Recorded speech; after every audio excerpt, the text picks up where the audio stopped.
Tribuna Rural. Oferecimento: farinha de trigo Buriti.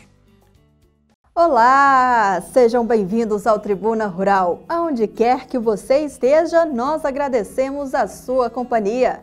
Em nosso programa, você acompanha os principais assuntos do agronegócio do Planalto Central. E hoje você vai ver, SEAGRE-DF publica nova portaria que determina que os produtores rurais do Distrito Federal façam a declaração de vacinação de animais de interesse pecuário e atualização cadastral das propriedades rurais. No quadro PET Mais Brasil, nós iremos falar sobre o adestramento de cães, uma excelente forma de estimular a inteligência dos animais de estimação. A festa da goiaba já está acontecendo e nós vamos rever também uma matéria sobre a fruta. Pegue o seu café, porque o Tribuna Rural está no ar.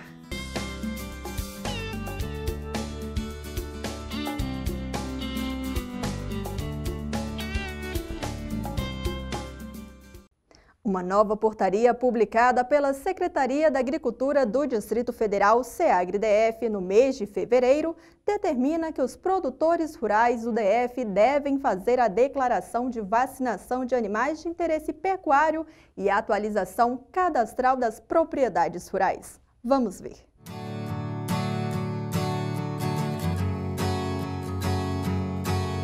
Por meio de uma portaria publicada pela SEAGRE-DF, ficou determinado que os produtores rurais do DF devem fazer a declaração de vacinação dos seus animais e atualizar o cadastro de suas propriedades. A nova medida substituirá a campanha de vacinação contra a febre aftosa. O DF avançou agora esse ano para uma fase muito importante, uma fase muito esperada dentro do Plano Nacional de Erradicação e Prevenção de Febre Aftosa. Esse é um plano nacional, né, que é coordenado pelo Ministério da Agricultura, mas que todos os estados se organizam para dar cumprimento a esse plano, né, a esse programa. E a partir desse ano, então, o DF não vai mais ter campanha de vacinação contra a febre aftosa. Os produtores não precisarão mais vacinar o seu rebanho contra essa doença. Mas a gente, com essa retirada da vacina, nós ganhamos outras responsabilidades, né? E uma delas é que a gente tenha o controle efetivo dos nossos rebanhos, né? Que a gente tenha um cadastro atualizado das nossas propriedades, para que o Serviço de Defesa Agropecuária do DF possa planejar suas ações de vigilância e, no caso de uma eventual ocorrência da doença, a gente possa trabalhar de forma efetiva nos planos de contingência para conter o avanço da doença. Então, essa portaria, ela traz traz a importância dessa campanha de atualização cadastral, né, para que os produtores nos procurem, para que eles atualizem os seus dados pessoais, atualizem os dados do seu rebanho, os dados de produção, para que assim a gente possa, com esses dados, planejar todas as nossas ações de vigilância, porque como não temos mais a vacina, a gente precisa estar cada vez mais perto do produtor, ajudando ele a cuidar do rebanho. A Secretaria de Agricultura também enfatiza a importância da vacinação anual contra algumas doenças, como a raiva e a brucelose. O DF teve alguns casos de raiva recentemente e por isso a partir desse ano, estamos recomendando que todos façam a vacinação contra a raiva do seu rebanho, né? Lembrando que se for a primeira vacinação, ele vai precisar fazer um reforço dessa vacina 30 dias depois. A brucelose é uma doença que ela já é regulamentada há bastante tempo, então todos os produtores que possuem bovinos ou bubalinos fêmeas, né, de 3 a 8 meses de idade, devem fazer essa vacinação. Então, essa vacinação de brucelose, ela acontece pela idade do animal, não é por meio de campanha.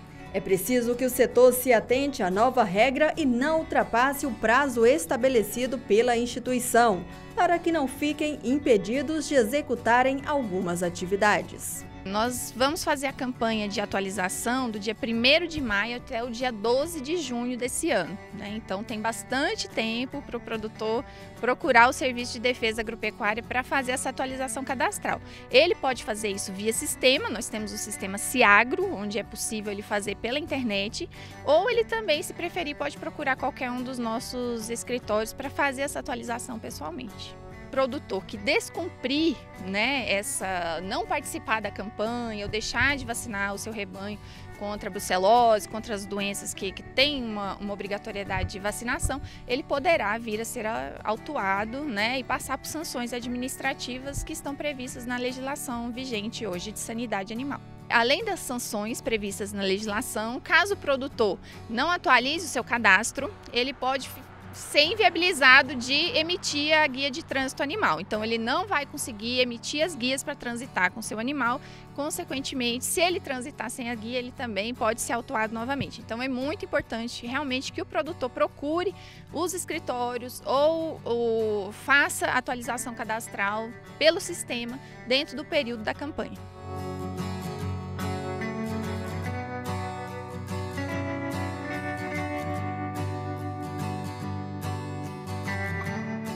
E para mais informações, entre em contato com a SEAGRI-DF. Braslândia é referência na produção de goiaba. A região é responsável por boa parte da fruta que é consumida aqui no DF. E nesta reportagem nós iremos rever uma matéria sobre o Dia de Campo realizado pela Emater DF, que teve como objetivo ampliar ainda mais os conhecimentos dos produtores da região sobre o cultivo da goiaba. Vamos ver.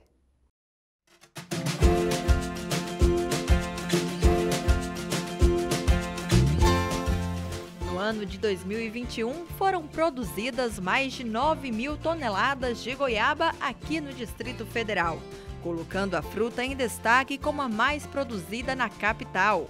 E 98,69% desta produção sai de Braslândia. E para fomentar ainda mais a atividade na região, a Emater DF promoveu o Dia de Campo da Goiaba. O Dia de Campo é uma atividade que está dentro da programação da 7ª edição da Festa da Goiaba, né?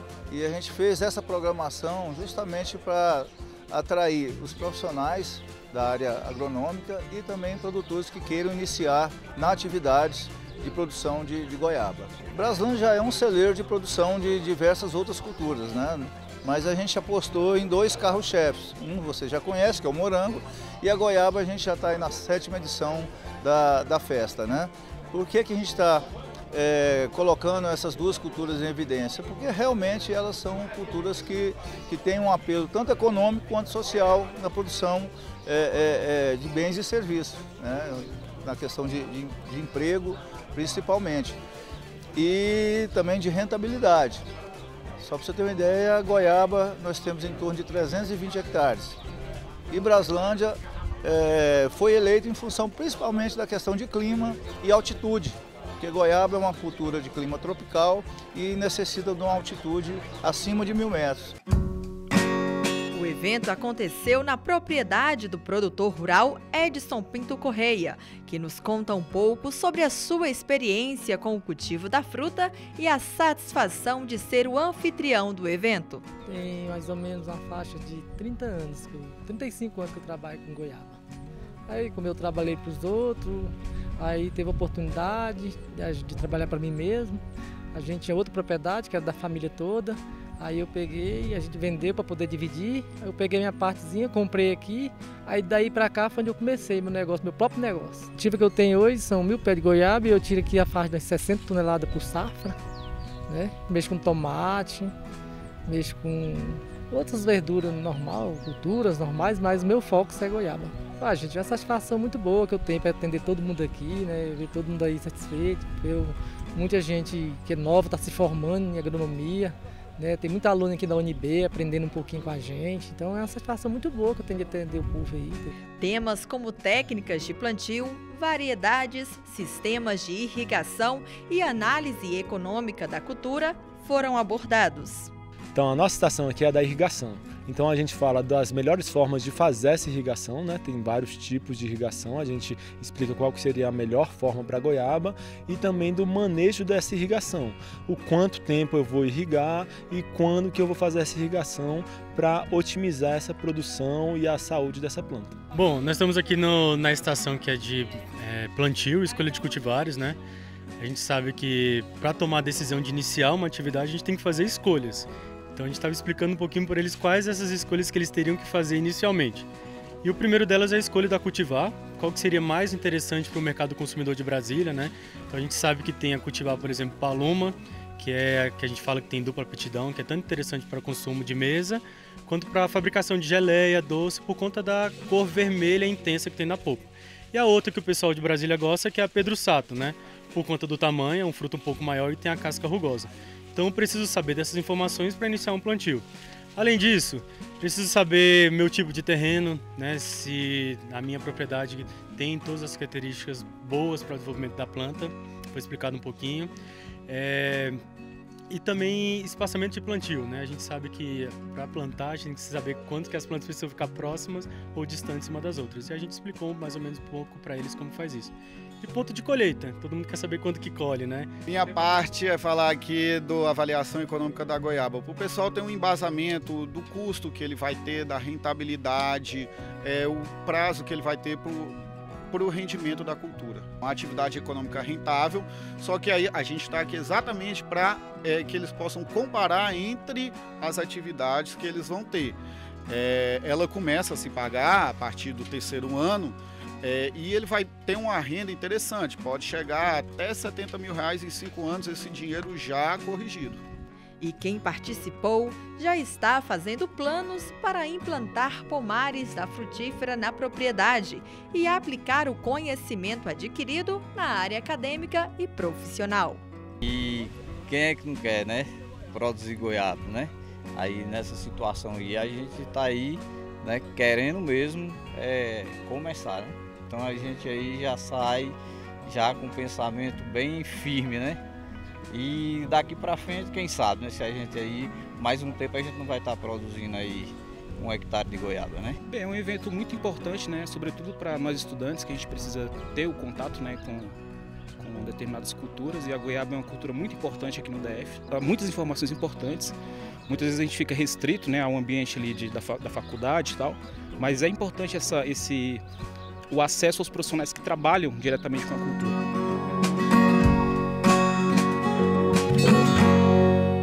E na sexta-feira foi dado início à tradicional Festa da Goiaba de Braslândia. No próximo domingo nós iremos trazer mais informações sobre esse grande evento. Fiquem ligados.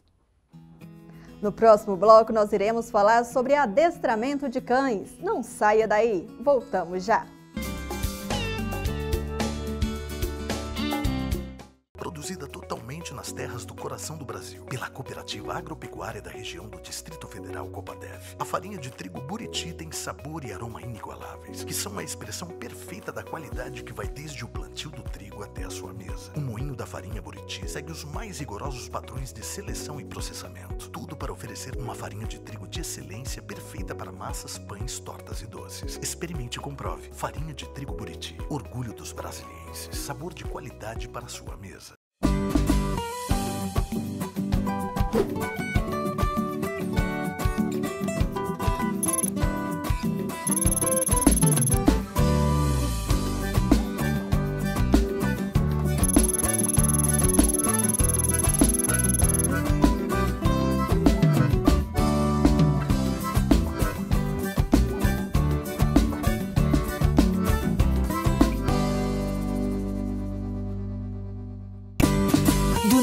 É a semente da pastagem forte e resistente que gera mais matéria verde. Dunamis é produtividade, o híbrido que uniu e melhorou a Marandu e a Decumbência. O rendimento foi bem mais além. Dunamis é lucratividade, rendimento superior com alta capacidade. Tem nome, pensou em pastagem forte, pensou Dunamis. Dunamis é poder. Dunamis.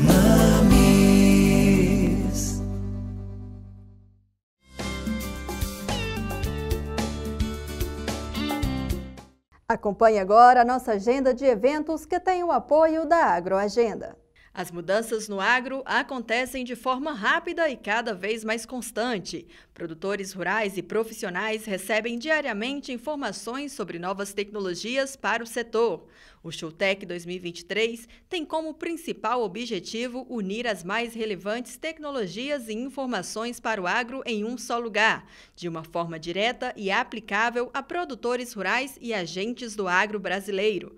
O evento acontece entre os dias 23 e 25 de maio em Maracaju, Mato Grosso do Sul. O Confinar 2023 já tem data marcada. O evento acontece nos dias 9 e 10 de maio. A 10ª edição do evento traz informações, palestrantes de peso e vantagens comerciais inéditas. Acontece entre os dias 6 e 10 de março a Expo Direto Cotrijal, uma das maiores feiras do agronegócio internacional. Focada em tecnologia e negócios, contribui de forma decisiva para o desenvolvimento do setor como um todo.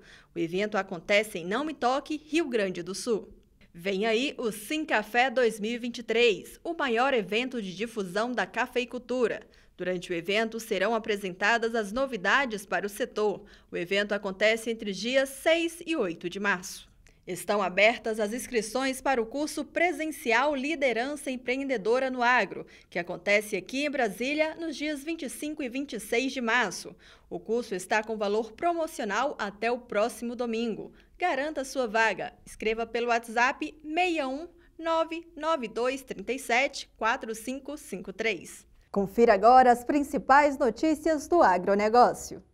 Em meio às incertezas de oferta global de café e de muita volatilidade para os preços, os dados da Secretaria de Comércio Exterior indicaram que o Brasil exportou 42% a menos de café em fevereiro.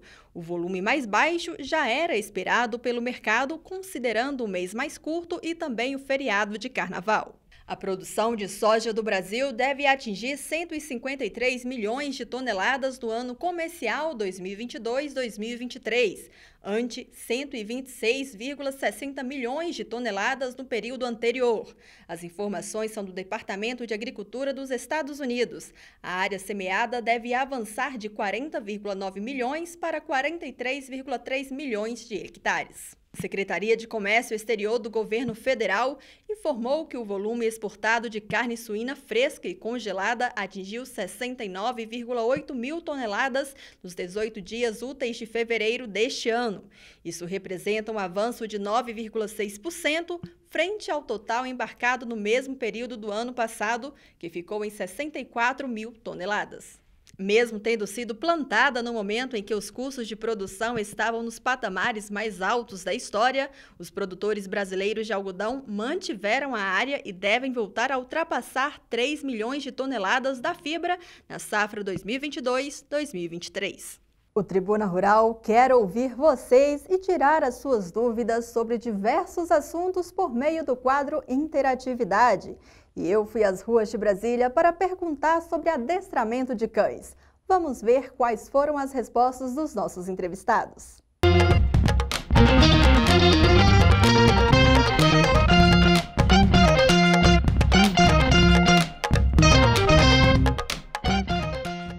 Você acha que tem idade correta para começar a adestrar um cachorro? Eu acho que a idade correta é desde filhote, né? Porque aí, como a gente começa a aprender as coisas desde criança, né? Eu acho que não. Deus de bebê até que eles aprendem, né? Eles aprendem. Desde pequenininho até caducar. Você acha que é possível adestrar um cão na fase adulta? Também. Eu acho que sim.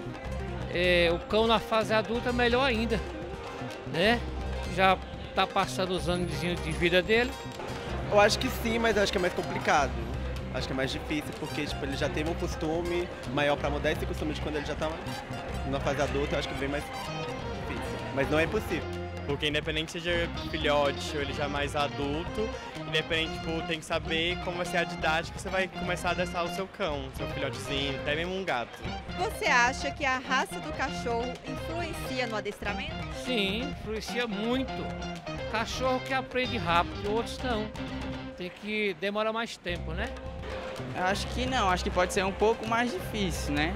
De adestrar dependendo da raça, mas não que influenciaria muita coisa. Não, acho que não. Acho que eles é tudo animais, eles aprendem. Eu poderia dizer que sim, mas como eu acho que minha irmã tem um pitbull, e o pitbull, tipo, normalmente é aquela raça que você fala, é valente e tal, então eu acho que não influencia. Vai da criação, do adestramento do dono. Os entrevistados estavam afiados, hein? E no próximo bloco, um especialista no assunto responderá todas essas perguntas. Não saia daí, voltamos já.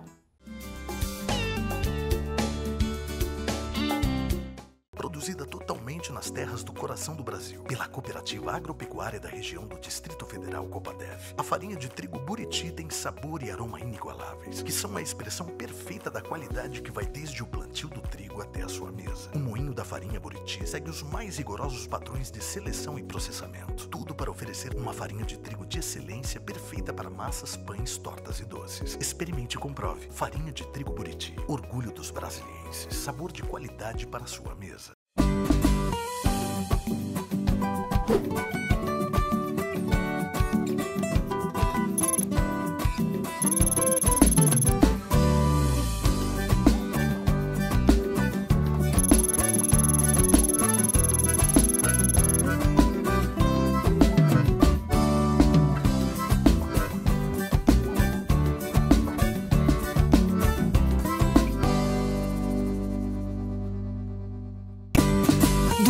É a semente da pastagem forte e resistente que gera mais matéria verde. Dunamis é produtividade, o híbrido que uniu e melhorou a Marandu e a Decumbência. O rendimento foi bem mais além. Dunamis é lucratividade, rendimento superior com alta capacidade. Tem nome, pensou em pastagem forte, pensou Dunamis. Dunamis é poder. Dunamis.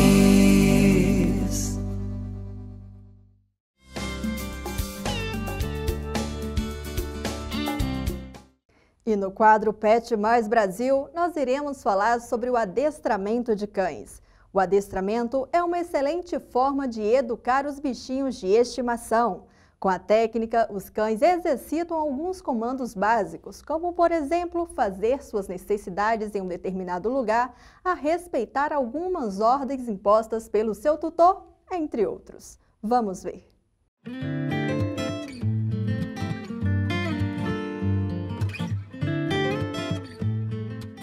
O adestramento de cães é um ato especial para os tutores dos bichinhos de estimação que desejam tornar a convivência com os pets mais amigável. O adestramento, ele tem várias nuances, vamos dizer assim, várias divisões. Tem adestramento de esporte, tem adestramento de obediência. O que mais as pessoas procuram e precisam geralmente é o adestramento comportamental, que é uma das coisas que eu mais faço, por exemplo. Cachorro ansioso, cachorro agressivo, cachorro que não aprendeu as regras da casa. Tipo, não é a regra para limitar o cachorro, é para trazer uma boa convivência, né? Você não pode latir, você não pode morder, você não pode destruir. Geralmente esse é o, vamos dizer assim, o máximo, né? O que mais é pedido em relação ao adestramento. Uma dúvida bem comum para quem tem os dogs é em relação à idade correta para começar o adestramento, ou se a raça pode influenciar no processo. Idade mais perfeita, não a idade correta. Todo cachorro aprende. Nasceu, até o momento que ele nasce, até o momento que ele nos deixa, ele está aprendendo. Mas a idade perfeita para adestrar é no exato momento que o cão chega na casa da família. Porque a gente faz um treinamento preventivo, ensinando o cão, prevenindo que comportamentos indesejados aconteçam. Tem um mito dos 6 meses e de 1 ano, né? Até inclusive agora eu recebi um orçamento. Olha, mas ele está muito novo, quando ele fizer 6 meses eu te chamo. Eu falei, moça, mas quando fizer 6 meses, a gente já vai ter um monte de problema de comportamento que surgiu, a gente vai ter que refazer todo um trabalho de desfazer os comportamentos indesejados para depois ver se é possível ou não naquela base fazer o que você quer, que você imaginou, aquele sonho, né? Aquilo que a pessoa, quando pega o cachorro, ela tem uma perspectiva do que ela imagina que o cachorro vai ser na vida dela, né? Muitas vezes aquele comercial de margarina. Na fase adulta, para a gente conseguir um adestramento mais avançado ou criar alguns comportamentos que às vezes a pessoa cria aquela expectativa, mas eu queria tanto que ele fizesse isso. Para a gente chegar naquele objetivo, quando o cão já é mais adulto, muitas vezes a gente tem que fazer o caminho inverso, criando toda aquela base, refazendo os comportamentos indesejados para que ele seja estável na rua, seja tranquilo, seja confiável de você poder levar em vários locais e não tenha principalmente problemas de comportamentos de convivência. E tem duas diferenças, comportamento de convivência e comportamento de obediência. E tem um outro mito que geralmente as pessoas acham que se criando um comportamento de obediência vai solucionar a convivência. Não, mas são duas coisas totalmente separadas. A raça influencia bastante, porque a gente tem vários cães que ainda preservam as suas linhas, chamadas linhas de trabalho, são muito próximos.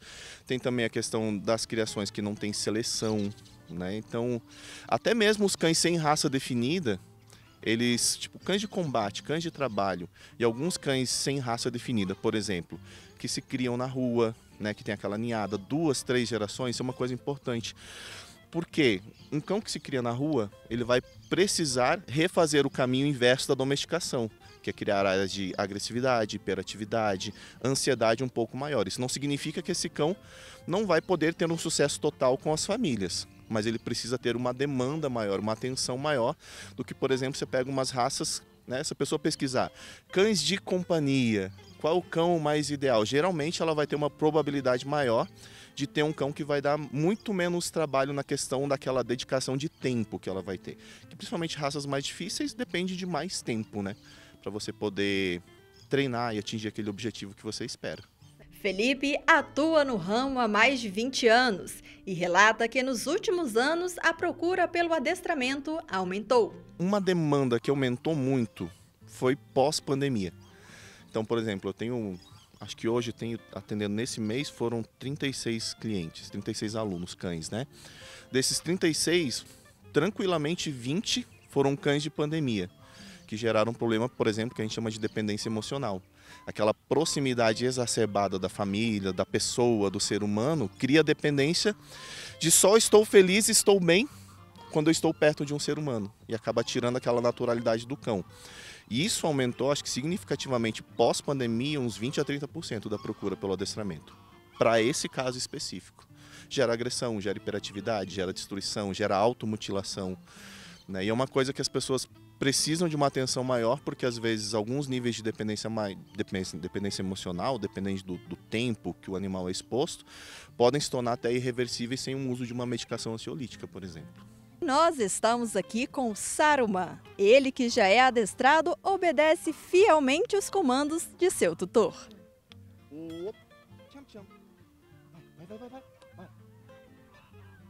Felipe, e uma curiosidade aqui é que você adestrou o Saruman em outras línguas também? Foi, no início foi em mandarim, como eu fazia muito programa de TV com ele, gravações comerciais, as pessoas ficavam, senta, sit, tentando dar comando para ele.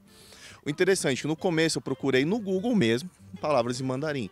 Agora, como eu vou encurtando, que eu não sou uma pessoa tão fluente, virou um sarumês, vamos dizer assim. Então é um idioma que começou no mandarim, agora está só uma coisa que só eu e eles entendemos, né? Palavras que foram encurtadas, foram diminuídas. Então ficou uma coisa muito individual, particular minha e dele, né?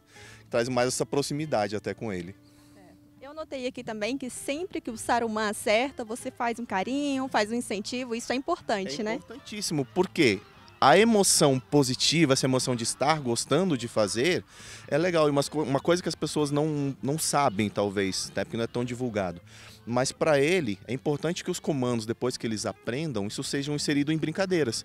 Para ele aqui, é como se fosse uma grande brincadeira comigo. É divertido fazer isso com o Felipe. É uma brincadeira organizada. Então acaba sendo uma brincadeira mais legal, como se fosse um esporte para uma criança, um futebol, alguma coisa assim. Não precisa pagar com comida, pagar com a própria brincadeira. Acaba sendo divertido para ele.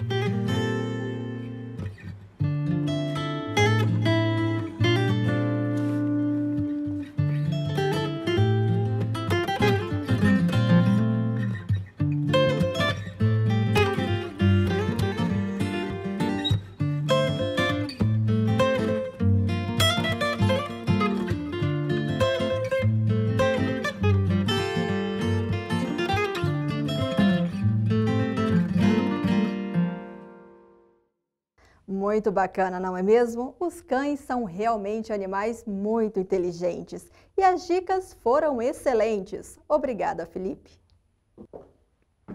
Nós nos despedimos por aqui. Agradecemos pela sua companhia e eu convido você para continuar ligadinho com a gente em nossas redes sociais e em nosso canal do YouTube. Deixe o seu like e ative o sininho das notificações. Um forte abraço a todos vocês que estão sempre aí conectados ao Tribuna Rural. Até domingo que vem. Tchau, tchau, pessoal!